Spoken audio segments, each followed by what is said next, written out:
Picture pulling a crushed, dusty cardboard box out of an attic in rural India. I mean, the air is just sweltering, the mosquitoes are absolutely relentless, and the resources are, well, basically non-existent. Right. In most contexts, you look at that box and it's just trash. It's ready to be thrown away. Exactly. But in the document we've curated for you today, that box is being flattened out to serve as like the foundational architecture for a digital revolution. It's amazing.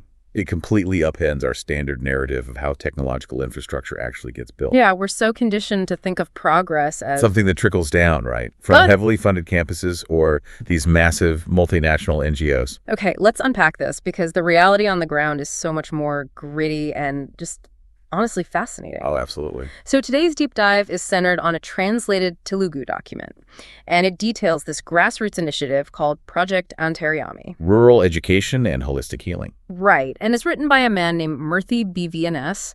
He is effectively operating as an organization of one, just him, in a rural Indian village. Which is a staggering undertaking. Yeah, and the sheer physical friction of setting up a computer lab in this environment, it's the first thing that jumps off the page for me. Oh, environmental challenges act as the ultimate filter here. He's working in what he calls the Revitalizing branch. And before a single line of code can be written or taught, he's basically battling the elements. He notes that the top floor of the training center is incredibly hot. Like it reaches temperatures that make concentrating on a glowing screen nearly impossible. Yeah, you can't learn if you're melting. Right.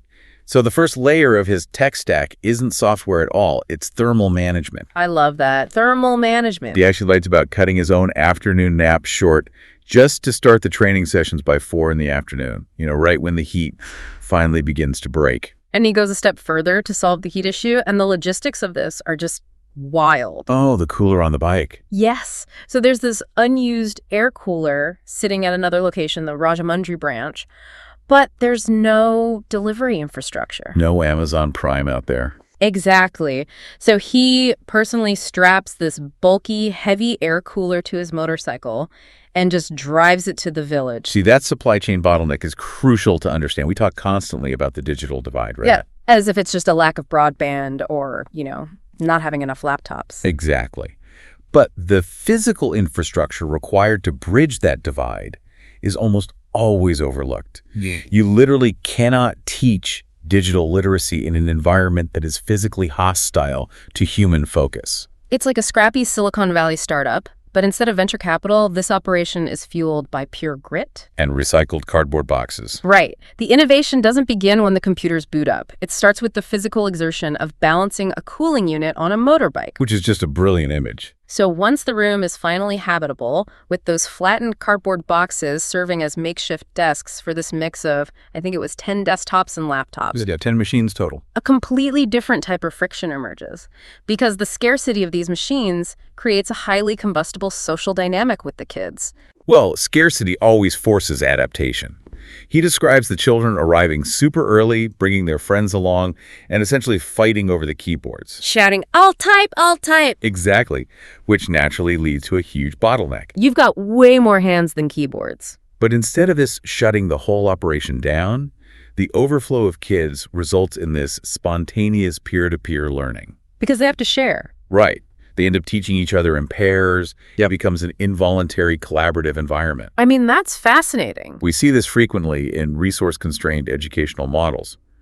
When the instructor-to-student ratio is heavily skewed, the students naturally form these micro-hierarchies of knowledge. Like the kid who mastered the spacebar 5 minutes ago becomes the instructor for the kid who just walked in the door. Precisely. So getting the kids engaged is one thing, but getting the adults on board requires a completely different strategy. A much more nuanced one. Yeah, because when the kids ask about the fees for the computer class, Murthy outright refuses to tell them. He insists that their parents or guardians have to come in to speak with him directly. Which is incredibly smart. He knows that without parental buy-in, the kids are eventually going to be pulled back into agricultural or household work. Right. The real-world demands will take over. And what's fascinating here is the persuasion tactic he uses with the parents. It is an absolute masterclass in psychological framing. Because he doesn't pitch digital literacy, does he? No, not at all. Software skills or digital literacy are these abstract concepts that might hold zero currency in a traditional agrarian community.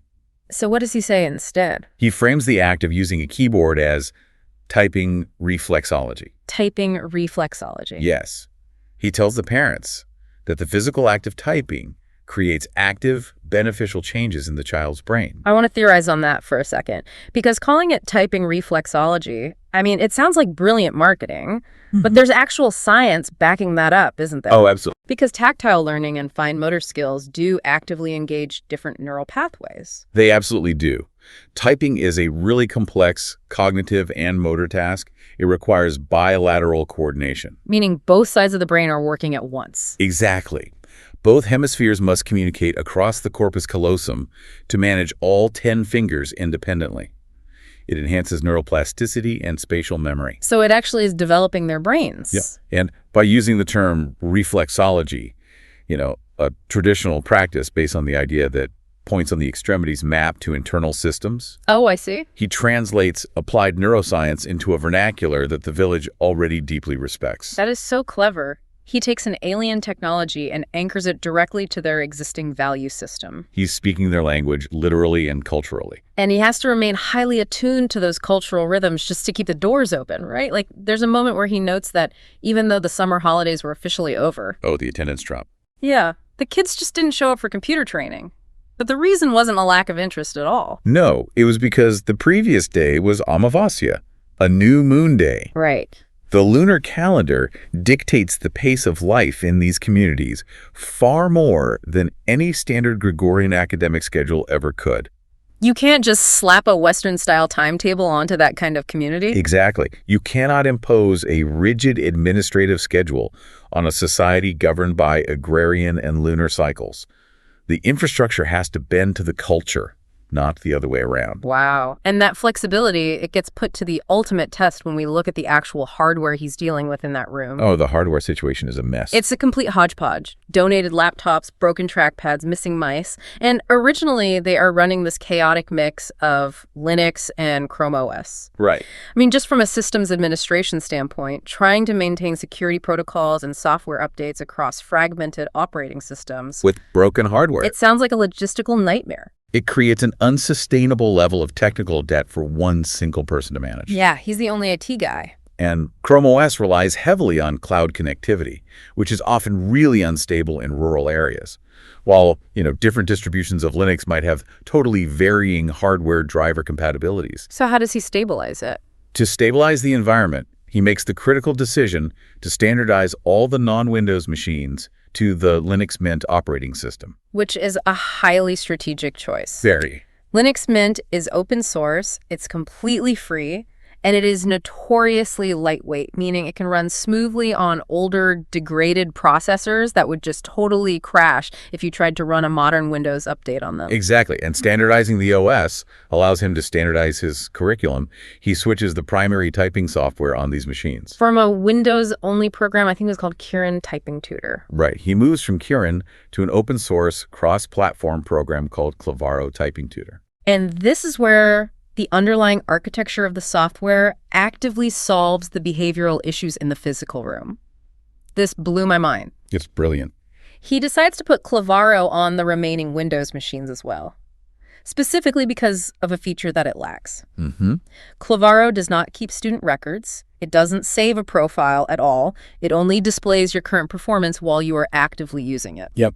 Wait. So if it doesn't save records, the kids can't claim ownership over any specific computer. You've hit on the exact mechanism. It's like resetting an arcade cabinet or an old retro video game console every single time you pull the plug. Nobody can hoard a high score. Exactly. When software utilizes saved user profiles, it inadvertently creates digital territory. A child feels a sense of ownership over the specific machine that holds their data. That's my computer because my name is on it. Right. But by deploying software that deliberately lacks persistence, he eliminates the concept of digital real estate entirely. It's like managing a digital game of musical chairs. He uses a UI/UX design choice to engineer peace in the classroom.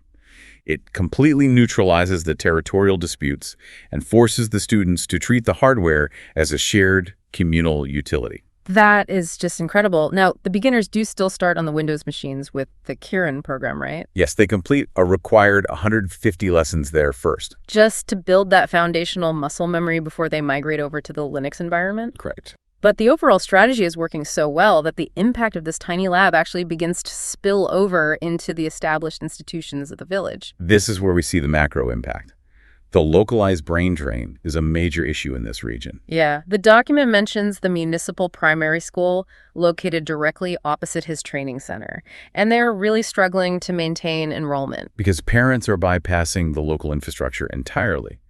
They prefer sending their children to the nearby, slightly larger town of Kover. It's that classic hollow-out effect that kills rural communities. Yeah. If the kids leave for their education, the resources follow them, and the village school just collapses. It's a vicious cycle. But Murty intervenes.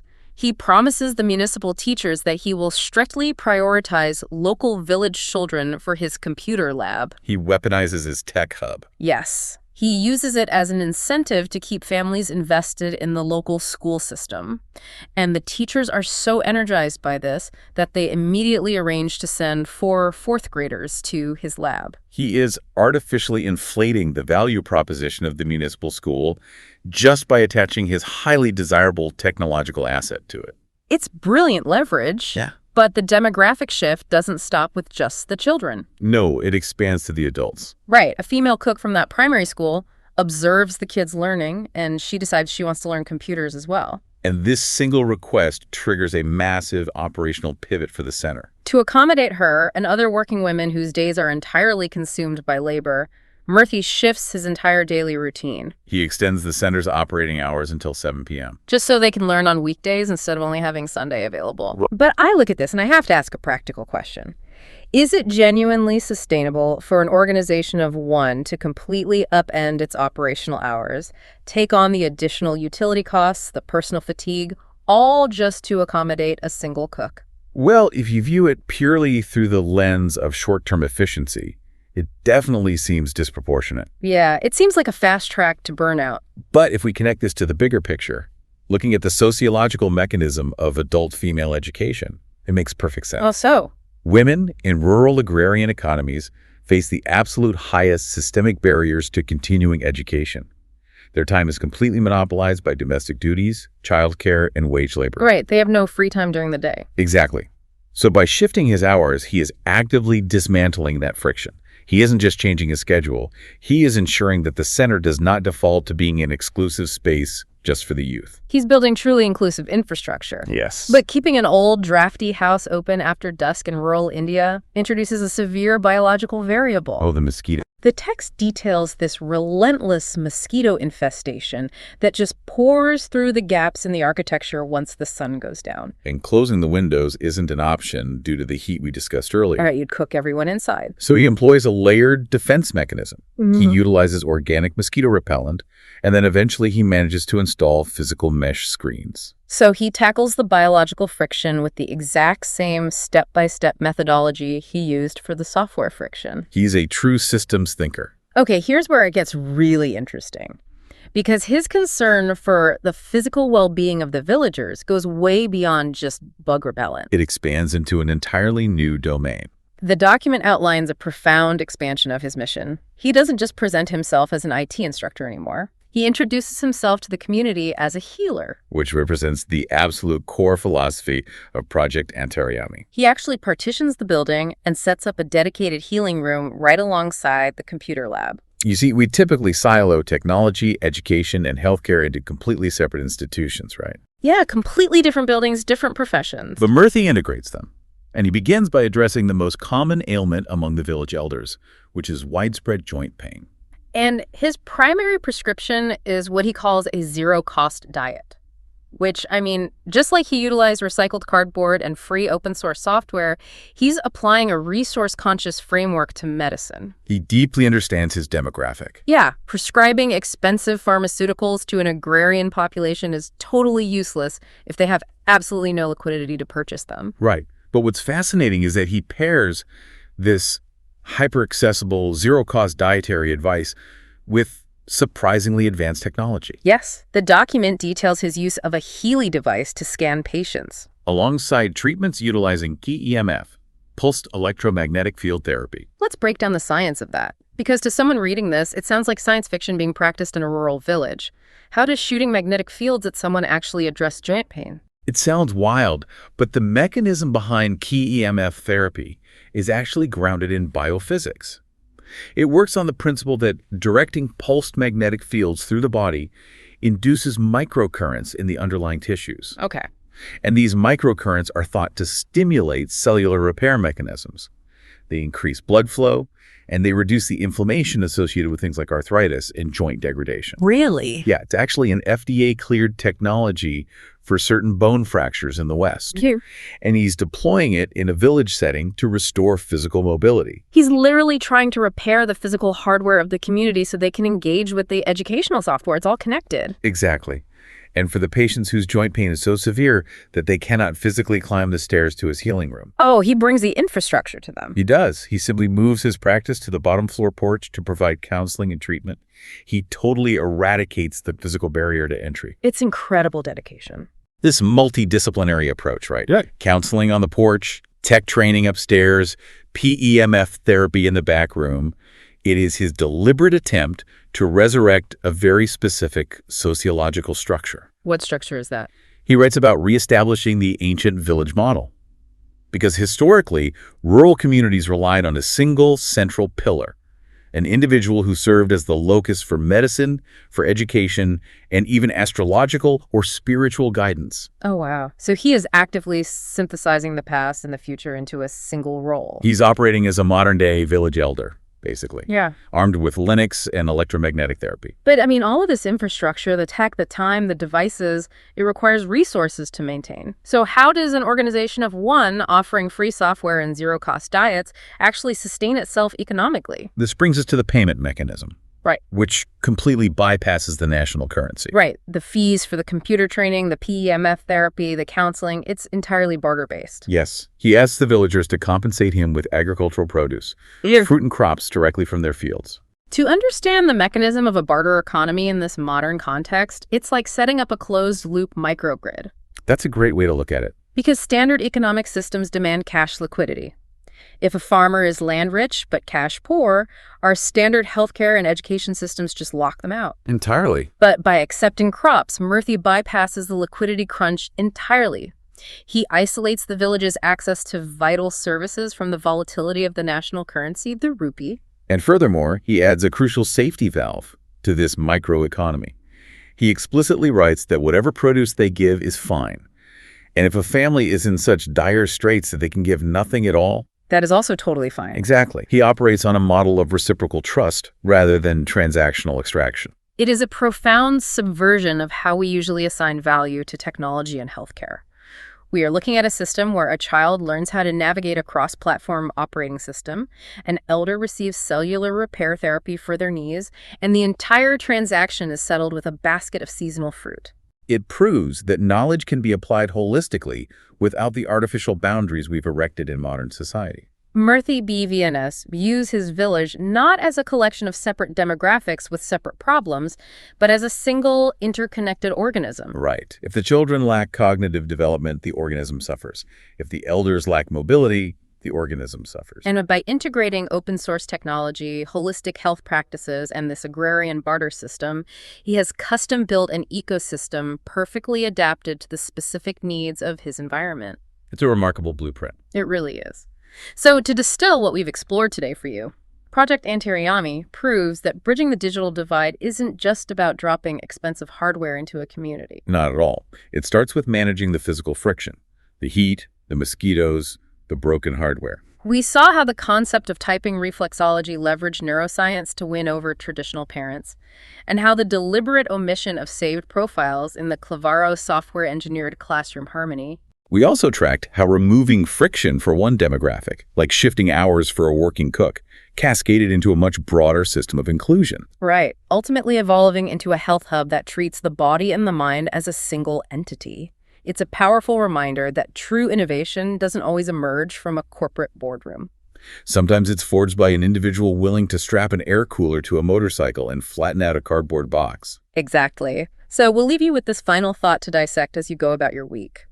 If a single individual in a rural environment can successfully weave together cross-platform software, cellular healing, and a closed-loop barter economy into one functional hub. What modern silos are we blindly accepting in our own lives? Yeah.